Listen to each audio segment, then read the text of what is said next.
He's 3 roles basically that you can see the Paquito go to. So that's the game plan here for Team Spirit. They really want to burst a member down, get an upper hand in terms of numbers. Maybe we'll see Paquito mid.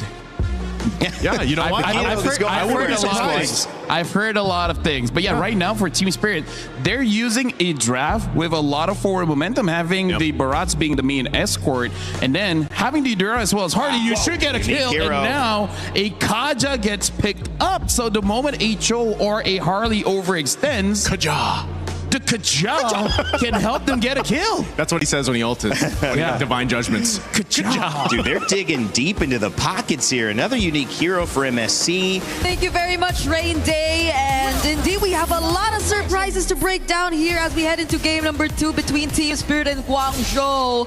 I'm looking forward to hear Miracle say the Kaja later on. No. You're not? They got it wrong. Kaja doesn't do Kaja when he ults. He does a... It's a whiff. Okay. And I hear you do the Barats ult all the time too, so maybe we're Oh god, it could be, yep, too. Could be, and... That's a lot, but it's surprisingly actually Hiko on the Paquito this time. So we thought it was a jungler all along, but they do decide to flex it eventually here. Could we expect like maybe better synergy across the board though? Because this is looking like a Cho Eudora, yes. I don't know. Right now, it's looking very TLPH. I'm gonna be honest with you. The composition of Team Spirit, putting Bomba on a Barats, it's like putting Sanford on a Barats. You know, it's like I don't want to see that. Okay, so they have to make this work. At least that's what we're getting from now. And we take a look at the emblems too before we move on to this game. It's been a while since we've seen a Kaja, so I think it's still very usual. See the support emblems come through, the additional speed and the Brave Smite. Pretty much same across the board, I feel, for majority of our heroes this time. Oh, whoa. Also putting Hiko on a Paquito. It's like putting Paquito on Teddy. Oh, okay. You're still talking about that, yeah. I mean, it's the same side lanes as yesterday. It's crazy, actually. It does feel kind of the same. And I feel like TS are also in a sort of same position wherein you're just really expecting a bit more from them, but it's been a struggle ever since game number 1 to just coordinate. I think like it's weird to see Spirit in this kind of position, but hopefully they work things out this time.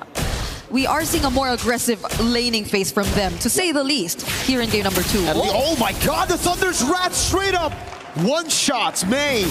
No, right now, first blood over to Team Spirit with a neutral objective as well. Yep, a much better start. We can say that for Team Spirit right now that we're looking at the way they've executed the first 2 minutes of the game. Laning-wise, it's been very aggressive for Hiko, and at the same time, you see better coordination from Sao and Sunset Lover, which I think is something to expect because you're not on a Belleric anymore, so you could just be as aggressive as you want. And May! Ooh, the deadly magic didn't land on May, thankfully, for Guangzhou Gaming. SOD goes wide. Oh! Okay. An attempt, you know, Sunset Lover flickers out of the way. Yeah, it's a IMU. Daytona's welcome from Xing, supposedly. So that changes things a bit too. Xing will be, I guess, picking up the Daytona's welcome or either the Way of the Dragon more than anything here from Team Spirit's composition. But how are they able to utilize that? That's like 2 potential lockdowns or pick-off setups. And the damage is mostly going to come from Recall, at least for now in the early stages of the game. But has Recall been having a good time? Because I think he's already a level behind Zarigo is.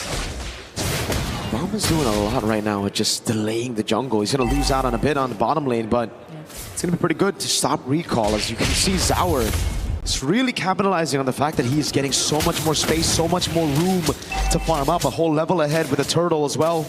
Sao feels a lot more comfortable on a hero that can be proactive instead of a Belleric. Yep, and that's what we've been waiting for. Right now, Spirits seem to be back on track, at least for now, as long as they get to sustain everything that's ongoing. But the Belleric is potentially, if they fail, I think that could be an angle for Guangzhou to just really go for the punish. At least they have one way to get AOE setups and not just either the Kaja or the Cho if it ever boils down to a massive team fight. But let's see, Spirit are now positioning themselves across the objective. It's not like Guangzhou are looking to contest, however. Or it will take them a bit more time. Yeah. Guangzhou Gaming were able to control all the neutral objectives in game number 1, and that's what's set up for their late game. Position, space, Everything to scale up. This time, Team Spirit don't want none of that. Oh, up top. Whoa, what a kick from Sawo. Where the Dragon kicks the Kaja back into Hiko. And it's yet another pickoff. They're really utilizing the strong side well. Sawo with the Deadly Magic. Sawo with the walk-up as well. The Purify already out earlier. Oh, that's the Ball of Thunder.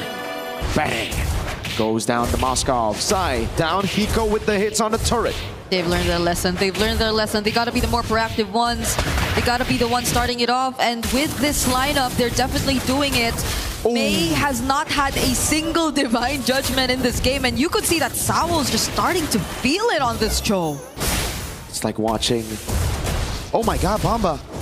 He's getting free turrets. Guangzhou Gaming are the ones reacting to everything. And it's not the right reaction either. They try to go mid for some reason.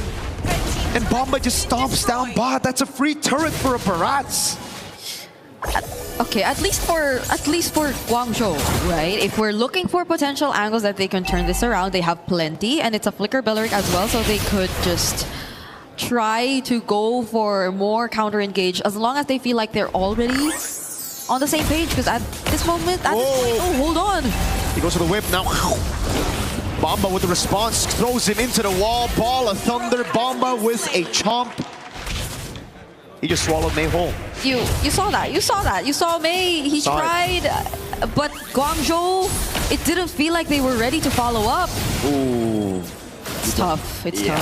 Very tough. Recalls forced out of the fight, tier 1. Free for Team Spirit, Sawo. Doing a good job on this Cho so far, and yeah, like you mentioned, man, Mei cannot really go for anything. That's going to be a free purple buff as well. Oh, Ball of Thunder lands, and everybody Thunder's Wrath as well. Wrath on a Dryad. Holy moly, lands on Natalia. All 5 Natalias. Okay, it's Guangzhou facing a 6.5k gold lead this time. Spirit have completely turned things around and are looking real good in game number 2. A potential game 3 is potentially coming for us at this point. If you take a look at Team Spirit and the current situation that they're in, because I think the panel also touched on how maybe, yes, they can utilize the Kaja to punish some of the overextensions that have been happening or that could come out from Team Spirit, but I don't think we've seen any of those. It's more calculated backline engages either from Zard just to force reactions out of Guangzhou. It's more pinpoint and precise way of the Dragons coming in from Hiko. I don't think he even had to use the Flicker as much just yet because it's always Guangzhou tending to overextend, but they might actually go for one this time. They don't risk it as much though. There's still tier 2 turrets across the board. Eudora is so annoying. Xing just walks up a bit too aggressively. He didn't even walk up aggressively. It was Team Spirit with a conceal, and he's forced to go back to Fountain. Tier 2 up top taken down already. Team Spirit with a 7,000 gold lead. We've seen comebacks before, but it is going to be very difficult for Guangzhou Gaming as long as Sai doesn't get space to farm. This has been a very difficult Moskov game. Like, Sai has just not been given any space, any lanes to farm up. And how far behind could he possibly be? Because he's already 2 levels behind of Hiko. I think there hasn't been much opportunity for him to also take some gold to catch up. And Guangzhou are just really investing in defense right now. They gotta put up their walls. You have to have Modi reliable enough to tank everything, because looking at Guangzhou's lineup, it seems like he's the only guy you could really rely on to do that. Xing and Mei, they probably want to go in for the more aggressive setup plays and pick off potentials if ever they do find any. And he also picks up the Eudora ultimate instead of any other setup. So it's just probably all on Mei right now. They need a bit more of the damage to come through because, as you mentioned, Sai is taking a while to scale up and he's probably behind in terms of items right now. Very, man. And you only got the gold staff earlier. That's a second item at 8 minutes, so this third item, Power Spike, might come through in like 10 minutes, looking at the pace of the farm. Spirit gonna get this for free. There's no chance Guangzhou take it unless Sai gets an SOD, but Bamba knows better than to leave that open. He's able to body block for Team Spirit. Zaur also still with the retreat, just in case. I remember a crazy steal from Oheb last year against Onyx, also in the group stage. I think everyone learned from that, you know? They're just starting to guard the bushes wherever or whenever there's a Moskov on the other side. But look at that gap between Sai and Hiko. It's Oh my god. 7 to 4.8k. It's the same gap for Sour and Recall. Oh, yeah. The gold leads are placed where it's best. Even a 2,000 gold lead between the mid laners. Oh god. Xing would just be tickling Bomba whenever he goes for damage. At least they still have holy shields, but I think they're all gonna pop even before the Lord gets to approach the base. They've made enough room for them to utilize the Lord to its fullest potential, and Team Spirit, they're looking to take down a base turret right now. Sabo goes in! Uh-oh, Purify out already though. He's gonna get him down into the wall. Wrapped to the drive from Modi.